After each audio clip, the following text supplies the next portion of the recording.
ராம் ராம் ஜெய ஜெய சங்கர ஹர ஹர சங்கர ஸ்ரீ குருபியோ நமஹ. ஒரு சின்ன சிவஸ்துதியோட இன்னைய செஷன் நம்ம ஆரம்பிக்கிறோம்.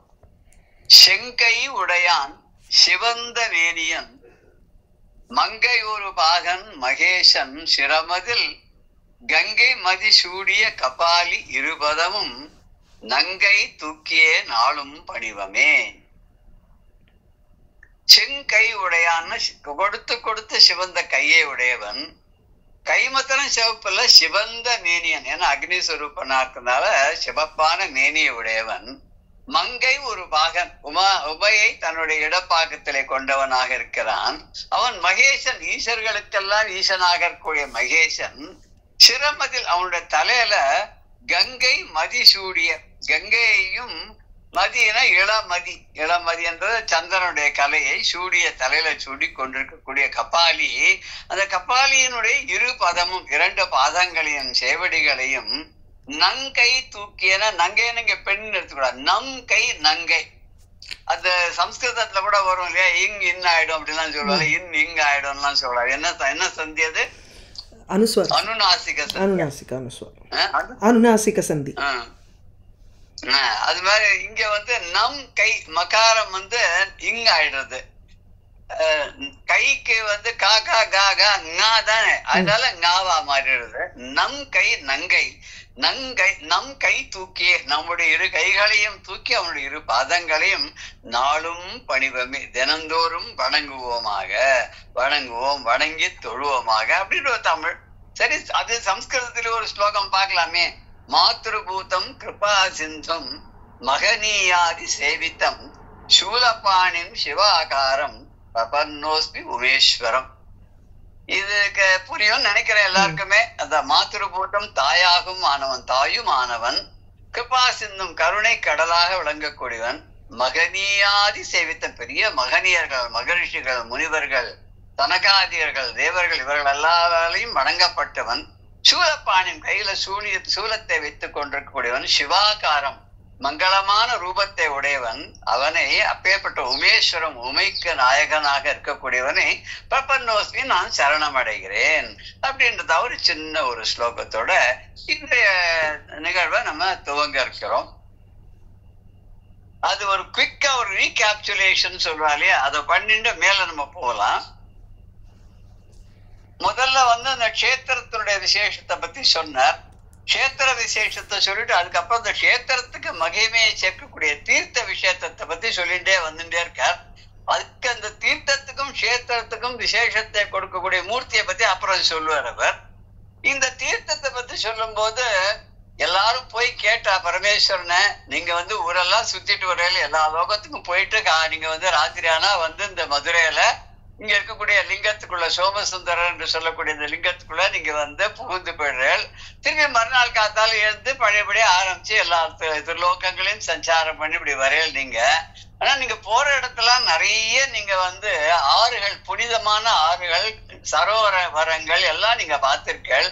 எல்லாம் ரொம்ப நாள் தொட்டு இருந்துட்டே இருக்கு, புராதனமானவே அவெல்லாம் இருக்கு. ஆனா இந்த தென் திசையில மதுரையும் பதில அப்படி சொல்லிக்கிறாப்புல ஒரு இது எங்களுக்கு இல்லையே, புண்ணிய தீர்த்தம் இல்லையே. நாங்கள் எல்லாம் நீராடி உன்னை தொழுவதற்கும் உனக்கு அபிஷேகம் செய்வதற்கும் எங்களுக்கு ஒரு நல்ல ஒரு புனித தீர்த்தத்தை நீங்கள் ஏற்படுத்தி தர வேண்டும் அப்படின்னு கேட்டுள்ளோன்னா பரமேஸ்வரன் தன்னுடைய சூலத்தால பூமியில குத்துறார். அது அப்படியே அதோட பாதாளத்தை தொலைச்சிட்டு போய் கடைசியில அந்த கடல் வரைக்கும் போய் அங்கேருந்து தண்ணீர் பீரிட்டு கொண்டு மேல வர மாதிரி பண்றார். அதுதான் தாமரை குளம். மதுரையில மீனாட்சி அம்மன் கோயிலுக்குள்ள இருக்கக்கூடிய தாமரை குளம் அப்படின்னு சொல்றார். அந்த குளத்துல இருக்கக்கூடிய அந்த புனிதமான அந்த சூலம் பட்ட அந்த பரமேஸ்வரனால் ஏற்படுத்தப்பட்ட அந்த நதியில தன்னுடைய தலையிலேருந்து கங்கையிலேருந்து சில கொஞ்சம் தண்ணீரை அவர் அங்க தெளித்ததுனாலே அது இன்னும் ரொம்ப புனிதமாயிடுச்சு. சூலத்தினால புனிதமான அந்த நன்னீர் ஆனது கங்கையினுடைய சேர்க்கையினால இன்னும் ரொம்பவே புனிதமாயிடுச்சு. அப்பேற்பட்ட புனிதமான அந்த தீர்த்தத்துல நீராடினாக்க என்னென்ன பலன்கிறதெல்லாம் அவர் சொல்லிட்டே வந்துட்டே இருக்க பரஞ்சோதி முனிவர். அது எப்படின்னா தேவர்களுக்கெல்லாம் மேலானதாக இருக்கக்கூடிய தலைவனாக இருக்கக்கூடிய சிவபெருமான் தான் அந்த நீர்ல மூழ்கி எழுந்து அதோடு இல்லாத தேவர்களையும் முனிவர்களையும் அதுல மூழ்க வச்சு அந்த புண்ணிய தீர்த்தத்தை எடுத்துட்டு போய் இந்த லிங்கத்துக்கு அபிஷேகம் பண்ணுமாடியாக செய்து தான் அந்த லிங்கத்துக்குள்ள புகுந்து கொண்டார் அப்படின்னு சொன்னா, அப்ப நந்தி தேவர் முதலானவர்கள் எல்லாம் என்ன பண்ணா, அந்த தீர்த்தத்துல விதிப்படி சோமசுந்தர பெருமானுக்கு அபிஷேகம் செய்து தாங்களும் அங்கு நீராடி தினந்தோறும் எப்படி பூஜை செய்யணுமோ விதிப்படி குற்றமற்ற பூஜைகளை எல்லாம் செய்து அந்த பொற்றாமரை தீர்த்தத்துடைய பெருமையை உலகையே செய்தார்கள் அப்படின்னு சொன்னா, என்ன அதுக்கு பெருமை அப்படிங்கிறது மேல சொல்லிட்டு வரச்ச, இங்க அலைகள் சங்கெல்லாம் சேர்த்துன்னு வரதான். அந்த அலைகள் சாதாரணமா கடல்ல தான் சங்கு வரும். இந்த பொற்றாமரை குளத்திலிருந்து வாவின குளம், வாவின கிணறுன்னு சொல்லலாம், வாவின குளம்னு சொல்லலாம். இது பெரிய தீர்த்தம். அது இந்த ஞான குளம், ஞான வாவி அப்படிங்கிற வார்த்தையை அவர் யூஸ் பண்றார். புண்ணியமான தீர்த்தம் அப்படின்னு அர்த்தம். இதுல சங்குகளை எல்லாம் அலையோடு சேர்ந்து வீசக்கூடியதாக இருக்க இந்த தடாகத்தை பார்த்தாலே பாவம் போயிடுமா. அதுல மூழ்கி எழுந்தாக்க என்ன பொருளை கேட்கிறோமோ அந்த இஷ்ட பிரதாத்தா அப்படின்னு சொல்ற மாதிரி மனசுல நினைச்சதெல்லாம் கொடுக்கறாளாம். அதுக்கப்புறம் மனம் பொருந்தி அதுல மூழ்கும் பொழுது ஒரு தடவை மூழ்கி எழுந்தாலே இந்த உலகத்திற்கு அத்தனை தீர்த்தங்கள்லயும் நீராடின பலன் கிடைக்குமா. அப்புறம் எப்படி ஸ்நானம் பண்ணணுன்றதுக்கு சில விதிமுறைகள் எல்லாம் சொல்லிருக்க. அது மாதிரி உடம்புல அந்த சில வகையான மண்ணெல்லாம் சேர்த்து உடம்புல பூசி, அதுக்கப்புறம் அதுக்கு மந்திரங்கள் எல்லாம் சொல்லி, வர்ண மந்திரம் அது இதெல்லாம் சொல்லி அந்த தடாகத்தை நீராடினாக்க, அதுல நல்ல வேதங்கள் படித்தவர்கள் எல்லாம் இருக்காளே, நிறைய தானங்கள் எல்லாம் கொடுக்கிறவா இருக்காளே, அவளுக்கு கிடைக்கக்கூடிய பலனானது இந்த தீர்த்தத்துல மூழ்கி எழுதுனால கிடைக்கிறது அப்படின்னு ஒரு பலனை சொன்னார். இந்த தெய்வத்தன்மையோடு இருக்கக்கூடிய இந்த தீர்த்தத்துல தெரிஞ்சு குளிச்சாலும் சரி, தெரியாத குளிச்சாலும் சரி, அதை தொட்டாலுமே சரி, இல்ல பார்த்தாலுமே சரி, எல்லா பாவங்களும் அப்படியே நசிச்சு போய் விடுகின்றன. எல்லாத்தையும் எப்படி தீயிலிட்ட தூசு போல அவைகள் எல்லாம் மடிந்து விடுகின்றன. இது என்னது எப்படி முடியும் அப்படின்னு, நெருப்பை தெரிஞ்சு தொட்டாலும் தெரியாத தொட்டாலும் சுடுறதோ இல்லையோ, அது மாதிரி இந்த தீர்த்தத்தையும் தெரிந்து தொட்டாலும் தெரியாத தொட்டாலும் பாவங்கள் என்று சொல்லக்கூடிய தூசுகள் எல்லாம் தீர்ந்து போய்விடும் அப்படின்னு ஒரு கருத்தை சொன்னார். அப்புறம் அந்த தடாகத்தை எப்போதும் நீராடி கொண்டே இருக்கிறவர்களுக்கு முக்தியை அடைவார்களாம். அப்புறம் இந்த நீராடுறதுனால என்னன்னாக்க வருண ஜபம், ஆக்னேய ஜபம், மந்திர ஜபம் இவைகளெல்லாம் செய்து அப்படி சங்கல்பம் பண்ணி கொண்டு புண்ணிய தீர்த்தங்கள்ல நீராடினால் என்ன பலன் கிடைக்குமோ அதை எல்லாத்த விட இந்த தீர்த்தத்தை வெறுமை நீராடினாலே எல்லாருக்கும் கிடைக்கும் அப்படின்னு ஒரு அந்த புனிதத்தினுடைய பெருமையை சொல்றார். இந்த தீர்த்தத்துல நீராடி இந்த திருவாலவாய் ஈசனை அன்றாடம் தொழுது பணிந்து அவரை தோத்திரம் செய்பவர்கள் அவளுக்கு என்னன்னா எல்லா விதமான உலகத்திலே எது ரொம்ப மேலானதாக சொல்லப்பட்டிருக்கிறோம் அந்த பெரும் பேரை காட்டிலும் ரொம்ப அதிகமானதாக நினைத்து கூட பார்க்க முடியாத அளவுக்கு செல்வ செழிப்பெல்லாம் சேர்ந்து போயிடும் அவளுக்கு. இதுல ஸ்ரத்தை இல்லாம நீராடினா, ஏதோ அப்படி போனோம் அப்படி குளிச்சேன் அப்படின்னு சொல்லி வரவனுக்கும் கூட சொர்க்கத்தை கிடைக்க முடியாது செய்வாராம் அந்த பெருமான். அப்படி இருக்கும்போது ஸ்ரத்தையோட நீராடினான்னா அவெல்லாம் என்ன பண்ணுவா அப்படின்னா, தேவர்கள், முனிவர்கள், நம்முடைய மூதாதையர்கள் இவர்கள் எல்லாரும் அவளுக்கு நம்ம தர்ப்பணங்கள்லாம் பண்றோம் இல்லையா, அந்த தர்ப்பணங்கள்லாம் பண்ண என்ன புண்ணியம் கிடைக்குமோ அத்தனை புண்ணியமும் இதுல ஸ்ரத்தையோட நீராடினாலே கிடைக்கும். மற்ற ஸ்தலங்கள்ல போய் என்னென்ன யாகங்கள் ஹோமங்கள்லாம் பண்ணா கிடைக்குமோ அத்தனை இங்க வெறுமை நீராடினாலே கிடைக்கும். சரி, மற்ற ஸ்தலங்கள்ல போய் விரதம், பூஜை, தானம், தர்மம், ஹோமம், ஜபம், தியானம் இதெல்லாம் செஞ்சா அதெல்லாம் கிடைக்கவேன்னா கவலையே பட வேண்டாம். இங்க வெறுமை நீ மூழ்கி எழுந்தாலே அத்தனை பலனும் அதி சுலபமாக உனக்கு கிடைக்கும் போது நீ என்னத்துக்கு அங்கெல்லாம் போயிட்டு இருக்க அப்படிங்கிற மாதிரி சொல்றார். சரி, என்னன்னைக்கெல்லாம் ஸ்நானம் பண்ணா புண்ணியம்னா அதுவும் சொல்றேன் கேளுங்க. பிறந்த நாள் அவளுடைய வருஷா வருஷம் வரலையே ஆண்டொன்று போனால் வயதொன்று போகும் சொல்றா இல்லையா, அது மாதிரி இந்த பிறந்த நாள் அன்னைக்கு போய் இங்க நீராடினாக்க அவளுக்கு இந்த பிறவி கடல்ல மறுபடியும் மூழ்காமல் இருக்கக்கூடிய வாய்ப்பு அவளுக்கு கிடைக்கும். அப்புறம் சித்திர மாசம், கார்த்திகை மாசம், மாசி மாசங்கள்ல எல்லாம் ஸ்நானம் பண்றவாளுக்கெல்லாம் ஸ்நானம் பண்ணி அந்த மூதாதையர்களுக்கெல்லாம் என்ன செய்யணுமோ அந்த விதிப்படி இந்த பிண்டங்கள் எல்லாம் கொடுத்து எள்ளு தண்ணி இறைக்கிறாக்க அப்ப அவளுடைய பித்திருக்கள் எல்லாம் பிறவி கடல்ல இருந்து நீங்கி அவ முக்தியை அடைவார்கள். அந்த கரையில வந்து தென் திசைக்கு சென்றவர்கள் யாரா இருந்தாலும், அப்படின்னா தென் திசைன்னா யமப்பட்டம் சென்றவர்கள் யாரா இருந்தாலும் அவ எல்லாரும் வந்து செய்த பாவங்களை எல்லாம் நீங்கி இந்த ஸ்நானம் பண்ணி எழுந்து அவ கொடுக்கக்கூடிய எள்ளும் தண்ணி இருக்கே அதனுடைய பலனால எல்லா பாவங்களும் நீங்கி ஒரு எள்ளுக்கு 1000 ஆண்டுகள் அப்படின்ற மாதிரி சொர்க்கத்துல வாசம் அந்த மூதாதையர்களுக்கு கிடைக்குமா. அப்பேற்பட்ட ஒரு புண்ணிய தீர்த்தமாக இந்த பொற்றாமரை குளம் இருக்கிறது. இந்த பொற்றாமரை குளத்துல வந்து 3 லோகங்களிலும் இருக்கக்கூடிய அத்தனை புனித தீர்த்தங்களிலும் நீராடிய புண்ணியமானது இந்த தீர்த்தத்துல மூழ்கி எழுந்தால் கிடைக்கும்னு அந்த தீர்த்தத்துல சிவபெருமானே அங்க வந்து அதை ஏற்படுத்தி அதுல முதலாக தானே ஸ்நானம் செய்து எல்லாருக்கும் வழிகாட்டினார். அப்பேற்பட்ட அந்த சிவபெருமானை நினைத்து இந்த பொற்றாமரை குளத்திலே நீராடி அதனுடைய நீரை எடுத்துக்கொண்டு போய் அந்த சிவபெருமானுக்கு அபிஷேகாதிகள்லாம் செஞ்சோன்னு சொன்னாக்க நமக்கு இந்த பிறவிலேயே முக்தி கிடைக்கும் அப்படின்ற வரைக்கும் நம்ம பார்த்திருக்கோம். இப்ப இன்னைக்கு பார்க்க வேண்டிய எத்தனாவது பாடல்? 282. 281 எண் 1 வந்து விரிவுரை ஒரு இது பதபதார்த்தம் பார்த்துட்டு பார்த்தாச்சு. 81 விரிவுரை பார்த்தாச்சு. அதாவது அது விட முடியாத, கண்டிப்பா செஞ்சே ஆகணும் அப்படின்னு நித்திய கர்மானுஷ்டானங்கள். அது பெரியவாட்ட ஒருத்தர் போய் கேட்டால் அந்த சந்தியாவந்தனம் நித்திய கர்மானுஷ்டானங்கள்லாம் இதெல்லாம் பண்றதுனால என்ன புண்ணியம்னு அவர் சொன்னாராம், பண்றதுனால புண்ணியம் கிடையாதுப்பா, அதை பண்ணலைன்னா பாபம் உண்டு. ஏன்னா it is your duty. when you fail to perform your duty you are liable for penalty இல்லையா? அதனால செய்ய வேண்டியதை செய்யலனாலும் பாபம் தான், செய்யக்கூடாத செஞ்சாலும் பாபம் தான் அப்படின்னு சொல்ற மாதிரி இங்க வந்து நித்தியம் விடாது செய்யக்கூடிய யார் யாருக்கு என்னென்னலாம் விதிச்சிருக்கோ அப்படிப்பட்ட வேள்விகள், நித்திய கர்ம அனுஷ்டானங்கள், பெரிய விரதங்கள், வேதம் ஓதுதல், சிவபுராணம் சொல்லுதல், தடையில்லாம தானம் பண்றது, தவம், இதெல்லாம் செஞ்சா எல்லா பலன் இந்த தீர்த்த கரையில தங்கி அந்த இறைவனை பூஜை செய்வாருக்கு ரொம்ப அதி சுலபமா கிடைச்சிடும். அது வந்து மத்த எல்லாத்துலயும் பண்ற புண்ணியத்துல ஒரு இங்க இந்த புண்ணியத்துல அது வந்து எப்படி சொல்றாருன்னா இதுல கோடியில ஒரு பங்கு கூட மத்த இடத்துல பண்றதுக்கு சமம் வராது. ஏன்னா இந்த நதியில குளித்து எழுந்திருந்தாலே, நீராடி எழுந்திருந்தாலே, அந்த சிவபெருமானை வழிபட்டாலே மிச்சம் எல்லாமே என்ன வேள்வி செஞ்ச புண்ணியம், விரதங்கள் செஞ்ச புண்ணியம், வேதம் சொன்ன புண்ணியம், தடையில்லாமல் தானம் செய்த புண்ணியம், தவம் மேற்கொண்ட புண்ணியம், இதெல்லாம் இந்த தடாகத்துல ஸ்நானம் பண்ணி எழுந்து கிடைக்கக்கூடிய புண்ணியத்துல கோடியில ஒரு பங்கு கூட வராது அப்படின்னு. இது வந்து புலவர்களுக்கே உள்ள ஒரு அரிய ஒரு இது என்னன்னாக்க அவ சிலதை கொஞ்சம் மிகைப்படுத்தி சொல்றா. ஏன் அப்படின்னு கேட்டாக்க, ஓ இப்படியா இவ்வளவா அப்படின்னா, ஏன்னா அதனுடைய இம்பார்ட்டன்ஸை ஸ்ட்ரெஸ் பண்றதுக்காக கொஞ்சம் வந்து எக்ஸாஜரேட் பண்ணி சொல்றது உண்டு.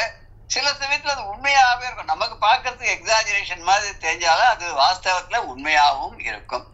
இன்னைக்கு நம்ம பார்க்க வேண்டியது உண்மையில் பிறவிதோறும் நியமம் நல்லொழுக்கம் பூண்டு பொய்மையில் விரதம் தானம் தவம் செய்து புனிதராகி செம்மை நன் நெறியில் நின்ற சித்தருக்கு அலதி தீர்த்தம் இம்மையில் அடைந்து நித்தம் ஆடுதற்கு எய்தாதன்றே.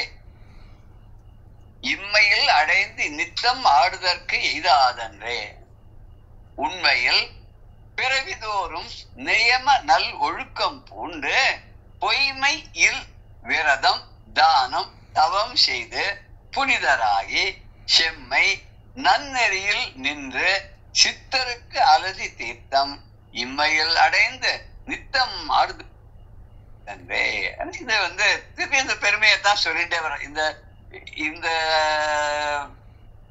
இது இதுல சொல்றது என்னன்னாக்க இந்த பகுதியில அப்படின்னு சொல்ல, இந்த ஒரு பகுதியில இது வந்து நீருடைய பெருமையெல்லாம் சொல்றார். தீர்த்த விசேஷத்தை பத்தி சொல்லிட்டு வர்றதுனால அதே மாதிரி கடைசி இது வரைக்கும் 290வது பாடல் வரைக்குமே வந்து இந்த பொற்றாமரை குளத்துடைய பெருமையை தான் சொல்றதாக அமைந்திருக்கிறது. இந்த பாடல்ல என்ன சொல்றாருனாக்க, முன்னாடி பெற்ற பிறகுகள் ஏற்கனவே அடைஞ்ச எல்லாம் சொல்ல ஜென்மாந்தர சுகத்தப்பா, என்னப்பா இவ்வளவு இருக்கே அப்படின்னாக்க, இதெல்லாம் ஜென்மாந்தரத்துல ஐயன் திருமணையால் அடித்தாமரைக்கு அன்பு முன்பு செய்யும் தவமுடையார்க்கு உளவாகிய சின்னங்களே என்ன வையம் தொரகம் மதகரி மகுடம் சிவிகை பெய்யும் கனகம் பெருவிளையாரம் பிறை முடித்த ஐயன் திருமணையால் அடித்தாமரைக்கு அன்பு முன்பு செய்யும் தவமுடையார்க்கு உளவாகிய சின்னங்களே அப்படின்னு அபிராமிப்பட்டு சொல்றார். அவங்ககிட்ட என்னதுப்பா அது, இந்த உலகத்தையே ஆடுறார், மகாராஜாவா இருக்கார், யானை மேல போறார், குதிரைப்படை இருக்கு, பல்லாக்குல போறார், என்ன ஆபரணங்கள்லாம் இப்படி விலை உசந்ததா போட்டு இருக்காரு, மாட மாளிகைகள் கூட கோபுரங்கள்லாம் அவருக்கு இருக்கு, இதெல்லாம் எப்படி அப்படின்னா இதெல்லாம் ஒண்ணு இல்ல. முன்னாடி போன ஜென்மத்துல இந்த ஐயன் திருமணையாள் இருக்காளே, அந்த பரமேஸ்வரனுடைய உடல்ல பாதி இருக்காளே, அந்த பார்வதி தேவி அந்த அபிராமி இருக்காளே, அவளுக்கு திருவடிக்கு அன்னைக்கு உன் ஐயன் திருமணையால் அடித்தாமரைக்கு அன்பு முன்பு செய்யும் தவமுடைய, அன்புனா பக்தி, முன்னாடி போன ஜென்மத்தை செஞ்ச அந்த தவத்துடைய பயனாலதான் இது கிடைச்சிருக்கு அப்படின்னு சொல்ற மாதிரி, இங்க முன்னாடி பெற்ற பிறவிகள் தோறும் ரொம்ப நியமமா இருந்துண்டு நல்ல ஒழுக்கத்தெல்லாம் பூண்டு பொய்யே இல்லாத பொய்மை கலக்காத ஒரு வாழ்க்கையை வாழ்ந்து அந்த அதுல நிறைய அதே ஒரு பொய் சொல்லாமைங்கிறதே ஒரு விரதமாக பூண்டு நிறைய தானம் எல்லாருக்கும் அள்ளி அள்ளி கொடுத்து வரவாளுக்கெல்லாம் இல்லைன்னு சொல்லாத கொடுத்து, நச்சிகேத சுபாகாண்டத்துல வருது இல்லையா கட்டோபனிஷத்துல, அப்பா எல்லாத்தையும் தானம் பண்ணார் இல்லையா, அது மாதிரி எல்லாத்தையும் தானம் பண்ணணும். ஆனா இந்த பையன் வரும்போது அவருக்கு எல்லாம் நல்லதெல்லாம் கொடுத்தாச்சு, கொஞ்சம் மிச்சம் மீதி இருந்தேன்னு கொடுத்துடலாமேன்னு கொடுத்தாரு. பாவம் அதுல வத்தலான மாடெல்லாம் வேற இருந்தது. அதனாலதான் கேட்டான், என்ன இந்த மாதிரி உபயோகம் இல்லாத பொருள்லாம் தானம் பண்றேன், என்ன யாருக்கு தானம் பண்ண போறேன்னு கேட்டான் இல்லையா. அது மாதிரி இங்க என்ன தானம் பண்ணணும்னாக்க மற்றவாளுக்கு உபயோகப்படக்கூடியதான பொருள்களை எல்லாம் தானம் பண்ணும். நமக்கு தேவையில்லாதோ உபயோகப்படாததோ உபயோகப்படுத்த முடியாததோ அப்பேற்பட்ட கழிச்சு கட்டுற பொருள்கள்லாம் நம்ம தானம் பண்ணக்கூடாது. அப்புறம் தவம் செய்து நல்ல தபஸ் பண்ண அதெல்லாம் புண்ணியம். கிருஷ்ணன் சொல்ற மாதிரி பெரிய தபஸ் பண்ணார், பெரிய தவம் பண்ணார், பூஜை பண்ணார், அவருக்கு ஒண்ணுமே கிடைக்கல, ஒண்ணு கவலையே வேண்டாம், அடுத்த ஜென்மால விட்ட இடத்துல இருந்து தொடரும்னா. அதனாலதான் அடுத்த ஜென்மால பெரிய ஞானிகளாக மகான்களாக பறந்துடுறா இல்லையா. அதுவும் சொல்றாரு இந்த மாதிரி இடத்தெல்லாம் பறப்பான்னு. அப்படி இந்த புனிதத்தினால இந்த புண்ணியத்தினால அடுத்த ஜென்மால நல்லவராக நல்ல இடத்துல பிறந்து இந்த தபத்துடைய மகிமையினால செம்மையான நல்ல நெறியில் நிற்பார்கள், நின்றவர்கள் அப்பேற்பட்டவர்களுக்கால அந்த மாதிரி மனம் உடையவருக்கு இந்த பிறவில இந்த தீர்த்தத்தை அடைந்த நாள்தோறும் நீராட இயலாது அப்படிங்கிற. அதாவது அப்படிப்பட்ட தபஸ் பண்ணியிருந்தாதான் முன் ஜென்மத்துல அவ்வளவு புண்ணியமும் பூஜையும் தவமும் எல்லாம் பண்ணியிருந்தாதான் இந்த ஜென்மத்துல இந்த தடாகத்துல நீராடக்கூடிய வாய்ப்பானது கிடைக்கும் அப்படின்னு சொல்லும். இதுக்கு இந்த பிரதி பதார்த்தம் நம்ம பார்க்கலாம். இப்போ இல்ல உண்மையின் பிறவி அப்படின்னு ஒரு வார்த்தை வருது. இம்மைன்னா இப்போது, மறுமைன்னா பின்னாடி. உண்மைன்னா முன்னாடி நடந்தது, கடந்தது, பாஸ்ட். நியமம் அப்படின்னா அவளுக்கு குறிப்பிட்டிருக்கக்கூடிய நியமங்கள் அப்படின்னு சொல்ற போல விதிமுறைப்படி புனிதராகி, ரொம்ப புனிதராக ஆகி அப்படின்னு. சித்தருக்கு சித்தம் உடையவருக்கு சித்தர். அங்க சாதாரண சித்தர்னு நம்ம சொல்லும் போது பெரிய சித்திகள்லாம் கைவர பெற்றவர்கள்ங்கிறோம். இங்க சித்தர் அப்படின்றதுக்கு இவர் என்ன அர்த்தம் கொடுக்கிறாருன்னா, சித்தத்தை உடையவர்கள், எண்ணத்தை உடையவர்கள், மனதை உடையவர்கள் அப்படின்ற மாதிரி சொல்ற.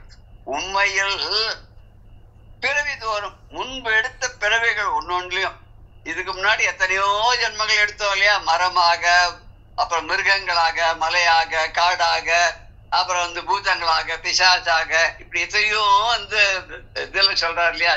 திருவாசகத்துல சிவபுராணத்துல திருவாதூரார் சொல்ற மாதிரி எத்தனையோ பிறவிகள்லாம் எடுத்தெடுத்து இழைத்தேன்னு சொல்றாரு இல்லையோ. அப்படி பல பிறவிகள் எடுத்து அந்த ஒரு பிறவியிலையும் நியமம் நல்லொழுக்கம் பூண்டு, நியமம் விதிப்படி நல்லொழுக்கம் பூண்டு, நல்ல ஒழுக்கத்தை நல்ல நெறிமுறைகளை எல்லாம் நல்ல விதமான வாழ்க்கையெல்லாம் வாழ்ந்தவர்களுக்கு மேற்கொண்டவர்களுக்கு பொய்மையே இல்லாத, பொய்மை கலவாத, அப்பழுக்கு அற்ற விரதம் தானம் தவம் செய்து நல்ல விரதங்கள்லாம் அனுஷ்டானம் பண்ணி தானங்களெல்லாம் செஞ்சு யாருக்கு என்ன கேட்டாலும் இல்லைன்னு சொல்லாத இருக்கிறத அள்ளி கொடுத்து, அதுக்கப்புறம் தவங்கள் இதையே ஒரு தவமாக செய்து, தவம்னா தன்னை வருத்தி கொண்டு, தபம் அப்படின்றதான் தவம்னு தமிழ்ல வந்திருக்கு. தப்பியதே இது தபஹ இல்ல. ஆமா. பரந்தபஹான்னு ஒரு வார்த்தை உண்டுல, கிருஷ்ணன் சொல்றாருல அர்ஜுன்ல பார்த்து பரான் தாப்பையே, மற்றவர்களை தான் அவன் வந்து அந்த தன்னுடைய வலிமையினால தவிக்க செய்கிறான் அப்படின்னு. இங்க தபம் அப்படின்னு சொன்னா புண்ணியம், புண்ணிய காரியம், தபஸ். மனதை ஒருநிலைப்படுத்தி இறைவன் அவனுடைய எண்ணமாகவே இருந்து கொண்டு வேற மற்ற எந்த விதமான செயல்களிலும் ஈடுபடாமல் தன்னுடைய வாழ்க்கையை நடத்துவது தபம். தானம் தவம் அப்படின்னு வள்ளுவர் கூட சொல்றார். தானம் தவம் இரண்டும் அப்படின்னு சொல்வார். புனிதராகி இதெல்லாம் பண்ணும்போது நல்ல பொய்யே இல்லாத விரதங்கள், தானங்கள், தபஸ் எல்லாம் செஞ்சு வந்தவாளுக்கு அவ ரொம்ப புனிதராயிடுவா இல்லையா, தூயவர் ஆகி விடுவார். ஒருத்தர் கேட்டாராம், கங்கையில குளிச்சா தூய்மை. சரி, ஓகே, நான் குளிச்சுவேன். என்னடா முதல்ல சுத்தம் பண்ணி அப்புறம் போய், ஏன்னா கங்கையில குளிச்சாலே சுத்தம் புனிதம் புண்ணியம் அப்படிங்கிற, அப்ப எதுக்கு நான் புனிதமா எதுக்கு அங்க போகணும் அவன் கேட்டான். இது விதண்டாவாதமா எடுத்துக்கலாம், இல்ல அவனுடைய நம்பிக்கை அப்படின்றத நம்ம எடுத்துக்கலாங்க.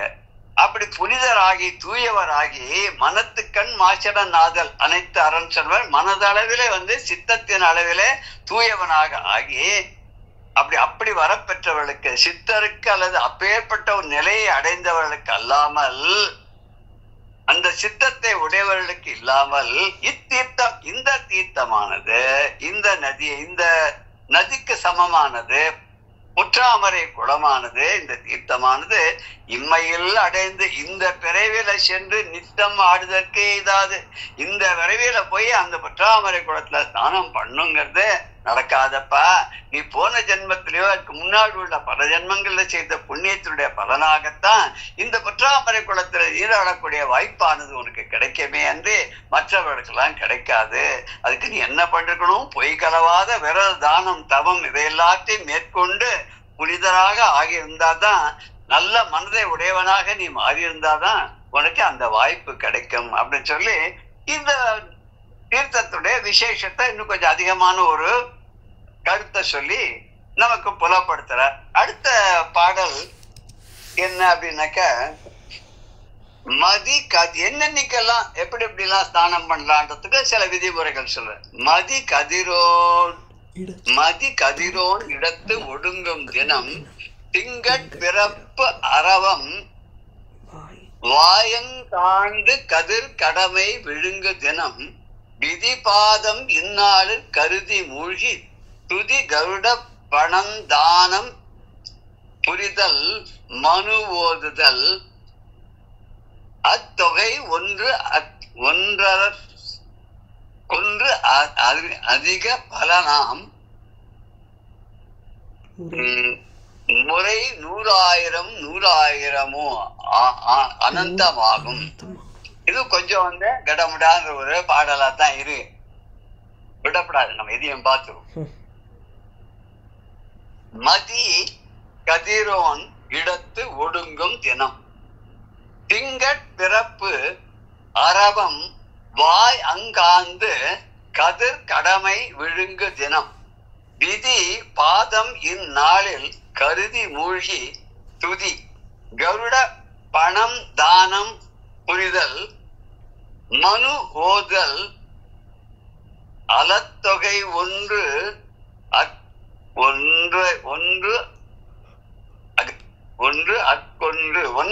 ஒன்று, அதாவது ஒண்ணுக்கு ஒண்ணு, இதை விட அது ஒன்றற்கொன்று அதிக பலனாம் முறை 100,000 அனந்தமாகும்.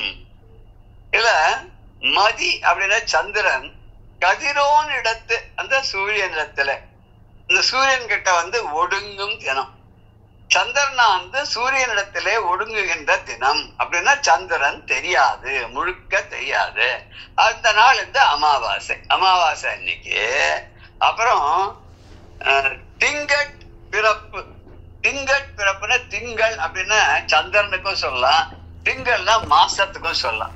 மார்கழி திங்கள் மதி நிறைந்த நன்னாளால் வருது இல்லையா, அந்த திங்கள்னா மார்கழி மாசம்னு அர்த்தம். ஏன் அங்க திங்கள் சந்திரன்னு சொல்லனா, மதி நிறைந்த நன்னாளால்னு உடனே சந்திரனை பத்தி மதின்னு சொல்லிட்டாரோ இல்லையா ஆண்டாள். அதனால அங்க வந்து மார்கழி திங்கள்ன்ற போதே நமக்கு மார்கழி மாதம்னு எடுத்துக்கிறோம். இங்க திங்கட் பிறப்பு அப்படின்னா மாச பிறப்பு, மாசம் பிறக்கிற நாள். மாதப்பரப்பு விசேஷமான புண்ணிய தினம், பித்திருக்களுக்கு உகந்த நாள். அதுக்கப்புறம் அரவம் வாய் அகன்று கதிர் கடமை விழுங்கு தினம். இதுக்கு என்ன அர்த்தம் அப்படின்னாக்க, அரவம்னா பாம்பு. அரவம்னா 2 பாம்புகள் இருக்கு இல்லையா, ஒண்ணு வந்து ராகு கேது. இந்த 2 பாம்புகளும் அரவம் பாம்புகள் வாயம் காந்துன வாயை நன்றாக திறந்து கதிர் கடமை விழுங்கு தினம். கதிர்னா சூரியனை சந்திரனை 2ஐயும் விழுங்கு தினம். அது கிரகண நேரத்துல. அதுக்கப்புறம் விதி பாதம் இந்நாளில் கருதி மூழ்கி, விதி பாதம் ஆகிய தினங்களிலே இத்தீர்த்தங்களிலே நீராடி போற்றி தர்ப்பணம் செய்யறது கருதி. அப்புறம் வந்து துதி கருட பணம் தானம் புரிதல். இங்க வந்து தர்ப்பணம் பண்றது, தானங்கள்லாம் செய்யறது, மந்திரங்களை எல்லாம் சொல்றது, ஜபங்கள்லாம் பண்றது. இப்படி எல்லாம் பண்ணா இதனால வரக்கூடிய பலன் என்ன தெரியுமோ? மனு ஓதல் அலத்தொகை ஒன்றற்கு ஒன்று அதிக பலனாம். இது மாதிரி பண்ணும்போது நாளுக்கு நாள் பலனின் தொகை வந்து ஒன்றை விட ஒன்று அதிகமாகி 100,000 அனந்தமாகும். 100,000 லட்சம் இல்லையா, லட்சத்துக்கு மேல லட்சமாக பலனை தரும் அப்படின்னு சொல்றார். இங்க வந்து அமாவாசை அன்னைக்கு, மாசப்பருப்பு அன்னைக்கு, கிரகண தினங்கள்ல எல்லாம் வந்து விதிப்படி நம்ம இந்த ஸ்நானம் பண்ணோம்னு சொன்னா அந்த தினங்கள்ல நீராடி அங்கே தர்ப்பணங்கள்லாம் செய்து தானங்கள்லாம் கொடுத்து மந்திரங்களை எல்லாம் ஓதி அப்படி நம்ம அந்த தினத்தை நல்லபடியாக செலவழிக்கும் போது அது நாளுக்கு நாள் அதனுடைய பலனானது எப்படின்னா 1,00,000 நாட்கள் செய்த புண்ணியம் அன்னைக்கு ஒரு நாள்ல கிடைக்கிறது. மதியன சந்திரன் பார்த்தோம். ஒடுங்கும் தினம்னா அதுக்குள்ள அடங்கும் தினமான அமாவாசை. அரவம்னா ராகு கேதுகள் பாம்புகள். விழுங்கு தினம்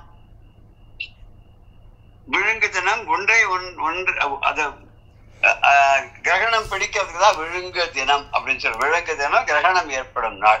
விதி பாதம் அந்த யோகா நாட்கள். மனு ஓதுதெல்லாம் மந்திரம் செய்யுது. மனநாத் திராயத்தே மந்திரகாலையா, அது வந்து மனுன்ற இடத்துல வந்து சம்ஸ்கிருத வார்த்தையெல்லாம் யூஸ் பண்ணிருக்க. மனு ஓதல்னா மந்திரத்தை கூறுதல், ஜபித்தல். தொகை ஒன்றற்கு ஒன்று அதிக பலம்.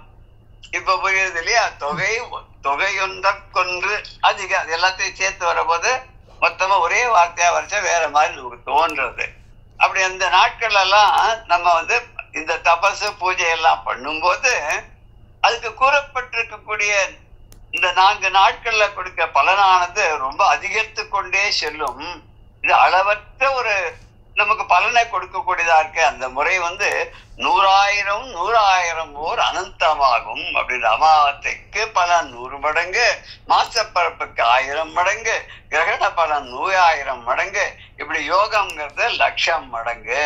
இப்படி அந்த நல்ல நாட்கள்ல நீராடி தானம் தவம் எல்லாம் செஞ்சு தர்ப்பணங்கள்லாம் செய்தோம்னா அதனால கிடைக்கக்கூடிய பலனானது பல மடங்கு பெருகி லட்சக்கணக்கான அளவுக்கு பெருகி நமக்கு நல்ல பயனை கொடுக்கும் அப்படிங்கிறதாக இந்த 283வது பாடல் சொல்றது. இது வந்து பிரதி பதார்த்தத்தை நம்ம இப்ப பார்க்க போறோம்.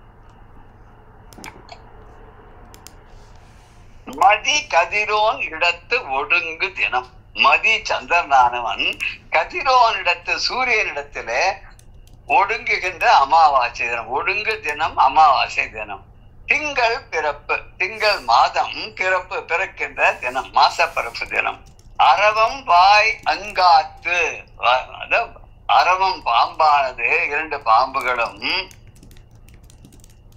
வாய் அங்காந்து அப்படின்னா வாயை நன்றாக திறந்து கொண்டு நன்றாக வாயை ராகு கேத்துக்கள் தங்கள் வாயை திறந்து கதிர்கள் தமை விழுங்கு தினம். சந்திர சூரியர்களை, கதிரவன் அப்படின்னா சூரியன், கதிர்கள்னா சூரியன் சந்திரன். அதாவது ராமவ் அப்படின்னு சொன்னா ராமனும் லக்ஷ்மணனும் சொல்ற மாதிரி அது மாதிரி இங்க வந்து இங்க 2 பேரையும் சேர்த்து சொல்ற. கதிர் தமை விழுங்கு தினம் அப்படின்னாக்க கதிர்கள் சொன்னா சந்திரன் சூரியன் இவர்களை விழுங்குகின்ற தினம். அதாவது கிரகண நாளிலே விதி பாதம் என்று சொல்லக்கூடிய விதிமுறைகளின்படி இந்நாளில் இந்த நாட்களில் கருதி மூழ்கி ஒரு நல்ல பயனை மனதில் எண்ணிக்கொண்டு நீராடினால் துதிகள் தருப்பணம் தானம் புரிதல். இங்க வருது இல்லையா, துதிகள் தருப்பணம் தானம் புரிதல். தருப்பணம்ங்கிறது தர்ப்பணம்ங்கிறதா தருப்பணம் அப்படின்னு சொல்லிருக்க. முதல்ல புரியல, இப்ப புரியுது நமக்கு. மூழ்கி துதிகள் தருப்பணம், துதிக்கிறது, தர்ப்பணம் தர்ப்பணம் செய்தல், தானம் தானங்கள் கொடுத்தல். துதிகள் தர்ப்பணம் தானம் புரிதல்னா துதிகளும் தர்ப்பணமும் தானமும் செய்தல்னால மனு ஓதுதல் மந்திரங்களை ஜெபித்தலும் ஆகிய அத்தொகை இந்த நான்கும் அம்முறை அந்த நாட்களிலே முறையே செய்தால் 100 1000 100,000 ஓர் அனந்தம். 100ம் 1000ம் 100,000ம் அளவில்லாததுமாக ஒன்றற்கு ஒன்றை காட்டிலும் மற்றொன்றானது அதிக பலன் ஆகும், மிக்க பலனை நமக்கு தரும். இந்த விதி பாதம் அப்படிங்கிறதுக்கு இப்படி எடுத்துக்கலாம். மாசந்தோறும் வரக்கூடிய யோகங்கள்ல நம்ம ஒன்று அது அன்னைக்கு தர்ப்பணங்கள்லாம் பண்ணா ஜபதபங்கள் பண்ணா விசேஷமான புண்ணியம் அப்படின்னு எடுக்கலாம். விழுங்கு தினங்கிறது கிரகணம்னு நம்ம பார்த்தோம். அத்தொகைன்னு அந்த தொகை, இது இந்த கணக்கு பிரகாரம் இது எல்லாத்தையும் விட இது அதிகமான பலனை நமக்கு கொடுக்கும் அப்படிங்கிறதா அந்த பாடல் சொல்றது நமக்கு. அடுத்த பாடல் நம்ம பார்க்க போறோம். இப்ப 284வது பாடல். ஒரு வழிய தகர் திங்கள்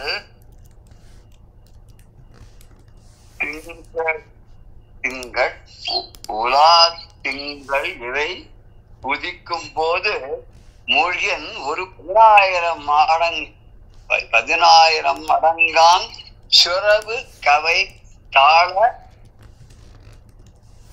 பாடல் அவனுடைய பின் மொழியன் 20,000 மடங்காம் இந்திரவிடத்து ஒடுங்கு விந்துரவிடத்து ஒடுங்கு விந்து வாரம் வருவது 5 ஆடி மனு ஓதல் முதல் செய்யும் அந்த அனந்த மடங்காகும் உண்டாம். இது கொஞ்சம் கெட்டமுடா பாடலா இருக்கு. இதுக்கு முதல்ல என்னன்னு அர்த்தம் சொல்ற. தகர் அப்படின்ற ஒரு வார்த்தை வருது. தகர் அப்படின்னா ஆடு. ஆடுன்னா மேய்க்க டிஸ்டர்பன்ஸா இருக்கும். இல்ல சரியா இருக்கு. சரியா இருக்கா? இங்க ஒரே டிஸ்டர்பன்ஸா இருக்குது. தகர் அப்படின்னு சொன்னா ஆடு. ஆடுனாக்க மேஷ மாசம்னு சித்திர மாசம். துலான தராசு ராசியுடையது ஐப்பசி மாசம். சுரவு அப்படின்னு ஒரு வார்த்தை வரும். அது மீன் ராசி தை மாசம், மகரம் தை மாசம். கைத்தாள் அளவன் அப்படின்னா பிளவுபட்ட கால்களை உடைய, கைத்தாள்னா அதோடைய கைத்தாள் பாதங்கள், அளவன் பிளவுபட்டதுன்னா நண்டு, அது ஆடி மாசம். இந்துனா சந்திரன், இரவி அப்படின்னா சூரியன், ஒடுங்கும்னா அமாவாசை, இந்து வாரம்னு திங்கட்கிழமை, மனு ஓதல மந்திரத்தை ஜெபித்தல், அனந்தம்னா அளவிலாது. இப்ப பார்த்தோன்னா இந்த பாட்டு நமக்கு கொஞ்சம் ஒரு அளவுக்கு ஈஸியா புரியற மாதிரி இருக்கும்.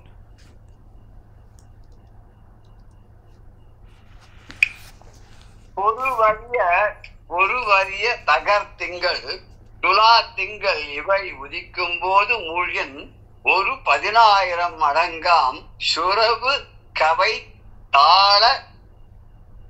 தாளல் அவன் உதிப்பின் மூழ்கன் 20,000 மடங்கான் இந்து ரவியிடத்து ஒடுங்கும் இந்து வாரம் வருவதறிந்து ஆடி மனு ஓதல் முதல் செய்யன் அனந்த மடங்கு உண்டாகும். புரியுது? பொருவு ஐய அப்படின்னாக்க இதுக்கு சமமே இல்லாத அர்த்தம். இதுக்கு இணையாக வேற ஒன்றுமே இல்லாத. அப்படி இதுக்கு வேற ஏதாவது ஆல்டர்னேட்டிவ் சொல்லலாமா? இதுக்கு சமமா இன்னைக்கு இல்லைன்னா இன்னொன்னு வச்சுக்கலாமா அப்படின்னா இல்ல. இதுதான் ஏகமேவ, இன்னொன்னு கிடையாது. அத்வித்தீயம் இல்ல, இன்னொன்னு இல்ல. அப்படிப்பட்ட அது என்ன விசேஷமான நாட்கள், ஒப்பில்லாத நாட்கள்?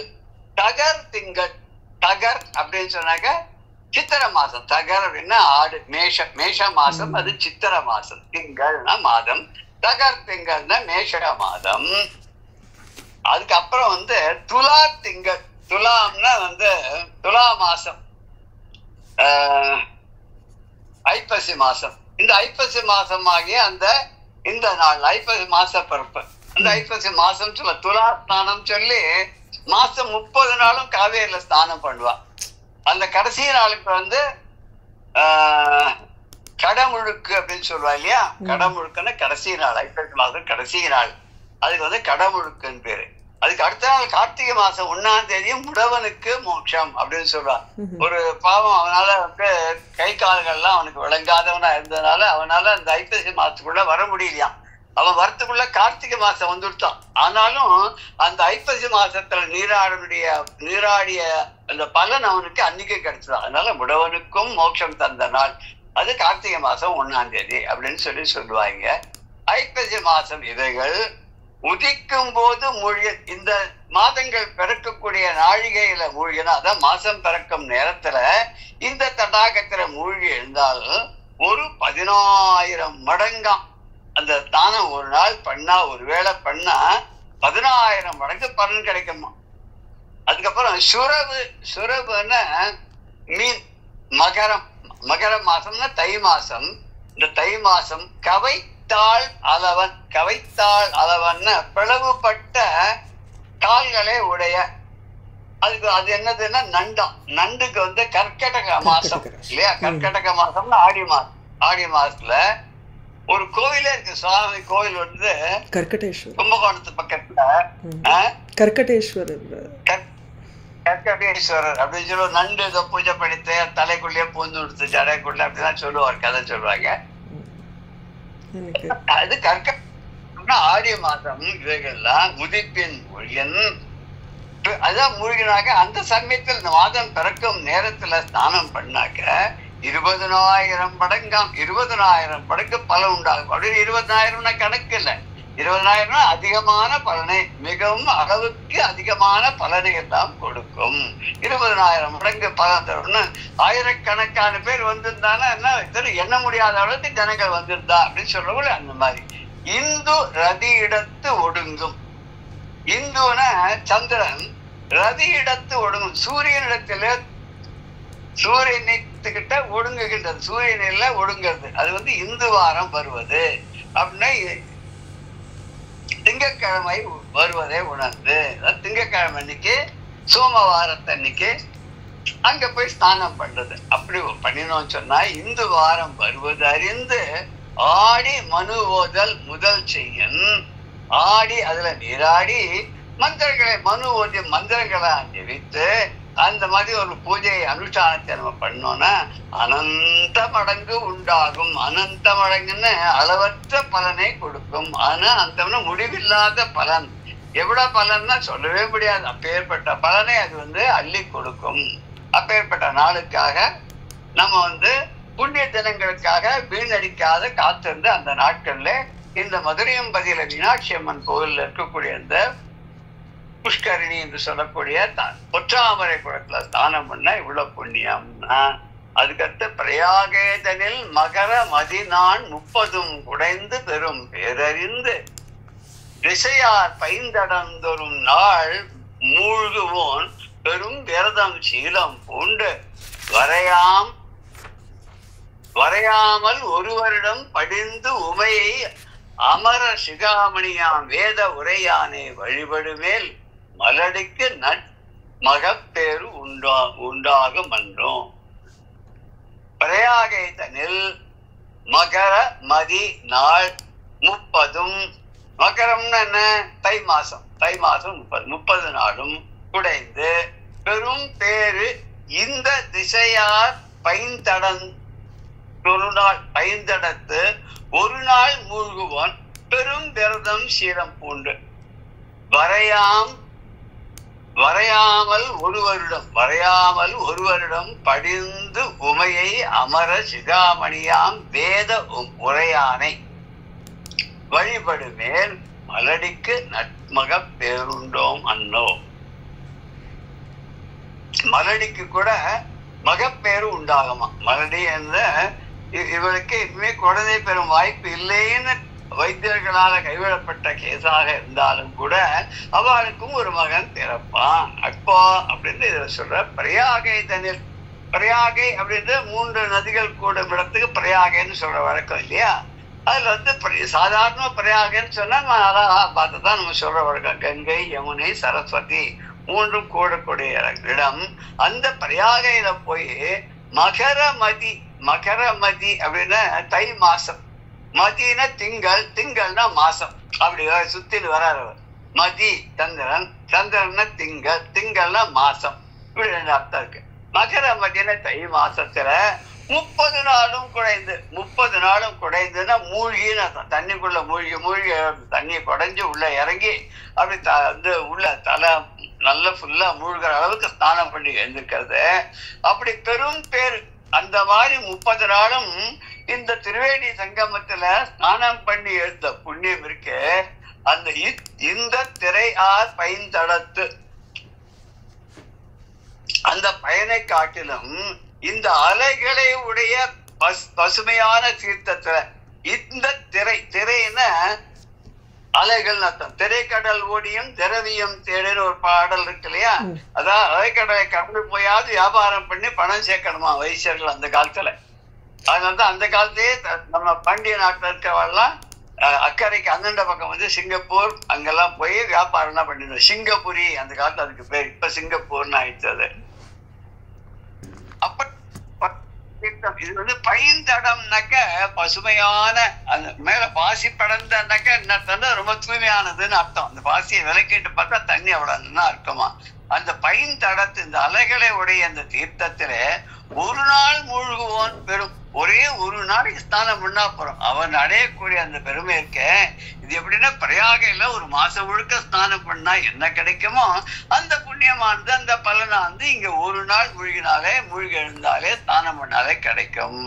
விரத சீலம் போன்ற விரத ஒழுக்கத்தை எல்லாம் மேற்கொண்டு எப்படி சொல்லிருக்காளோ அந்த நெறிமுறை தவறாமல் வரையாமல் தவறாமல் 1 வருடம் படித்து, ஓராண்டு 1 வருஷம் நெறிமுறைப்படி விதிப்படி எப்படி சொல்லிருக்காங்களோ ஆண்டோர்கள் அந்த முறைப்படி தவறாமல் 1 வருடம் படிச்சோம்னு சொன்னா, படிந்துன்னா ஓராண்டு மூழ்கி எழுந்தோமானா உமையை அந்த அங்கையர் கண்ணியையும் அமரர் சிகாமணியாம் தேவர்களுக்கெல்லாம் சூடாமணியாக விளங்கக்கூடிய வேத உரையான வேதமாகிய திருவாக்கை உடைய சோமசுந்தர கடவுளையும் வேதமே போற்றுகின்ற அந்த சோமசுந்தர கடவுளையும் உமையாளையும் வழிபடுவனானால், அதாவது மற்ற விரதங்கள்லாம் பண்ணி அது சொல்லப்பட்ட நாட்கள் எல்லாம் போய் திரிவேணி சங்கமத்திலாம் நீராடி வரக்கூடிய புண்ணியத்தை காட்டிலும் இந்த உமையாளையும் சோமசுந்தர கடவுளையும் வழிபடுவானானால் அப்போது மலடிக்கும் நன்மகப்பேறு உண்டாகும். மலடிக்கும் அறிவறிந்த அப்படின்னா சிறந்த அறிவில் சிறந்த ஞானவானாகிய ஒரு பேரறிஞனான ஒரு மகன் பிறப்பான், மகப்பேறு உண்டாகும். பிரயாகை அப்படின்னா திரிவேணி சங்கமம். 30 அப்படிங்கிறது வந்து 30 நாளும் ஒரு மாதம் முழுக்க நிறைய விரதங்கள்லாம் செஞ்சு அந்த தீர்த்தத்துல 30 நாள் ஸ்நானம் பண்றதை காட்டிலும் ஒரே ஒரு நாளைக்கு இந்த ஒற்றாமரை குளத்தில் நீராடி அந்த உமையவளையும் சோமசுந்தர கடவுளையும் துதித்து வழிபட்டு நெறிமுறைப்படி ஓதி மந்திரங்கள் எல்லாம் சொல்லி தரிசனம் பண்ணி வருவானேயானால் அது வந்து பலவிதமான பல மடங்கு அதிகமான பலனை எல்லாம் கொடுக்கும். அப்படிங்கிறதுனால மற்ற இடத்துக்கெல்லாம் தேடி தேடி செல்ல வேண்டாம். ஒரு பாடல் தேடி தேடி எங்கோ ஓடுகின்றால் உள்ளே தேடி கண்டு கொள்ளலாமே அப்படின்னு சொல்றாரு. அது மாதிரி எங்கெங்கயோ வெளியில இருக்குன்னு தேடி தேடி தேடி தேடி போறதெல்லாம் விட்டுட்டு இங்க இந்த இடத்துல வந்து மதுரையம்பதிக்கு வந்து அங்கே வீட்டிருக்கக்கூடிய சோமசுந்தர கடவுளையும் உமையாளையும் மீனாட்சி தேவியையும் வணங்கி துதித்து வழிபட்டு அந்த பற்றாமரை குளத்திலே நீராடி அவர்களை முறைப்படி வணங்கி ஓதி மறை நாயகனான அந்த பரமேஸ்வரனை, அந்த தேவர்களுக்கெல்லாம் தலைவனாக இருக்கக்கூடியவனே, ஆதி முதல் கடவுளாக இருக்கக்கூடிய அந்த பரமேஸ்வரனை வழிபட்டாலே நமக்கு அத்தனை பலன்களும் நம்ம தேடி வந்து அடையும். நம்ம தேடி போகவே வேண்டாம். அவ்வளவு பெருமை வாய்ந்தது இந்த பொற்றாமரை குளம். ஏனென்றால் அது பரமேஸ்வரனாலே தன்னுடைய சூலத்தினாலே உண்டாக்கப்பட்டது. அதோடு தன்னுடைய தலையில் இருக்கக்கூடிய கங்கையிலிருந்தும் சிறிது நீரானது அதனுடன் கலந்திருக்கிறதுனால அதனுடைய புனித தன்மைக்கு அளவே கிடையாது. இந்த அளவிட்டு கூற முடியாத அளவிற்கக்கூடிய இந்த புண்ணிய தீர்த்தத்தில் நீராடுபவர்களுக்கு எல்லா பலன்களும் அளவுக்கு அதிகமாகவே கிடைக்கும்ங்கிறதாக இந்த பாடல் சொல்லிருக்கார். மேற்கொண்டு அடுத்த பாடல்கள்ல இன்னும் என்ன பெருமைகள்லாம் சொல்றாங்க நம்ம தொடர்ந்து பார்க்க இருக்கோம். ஜெய ஜெய சங்கர, ஹர ஹர சங்கர, ஸ்ரீ குருபியோ நம. ராம் ராம்.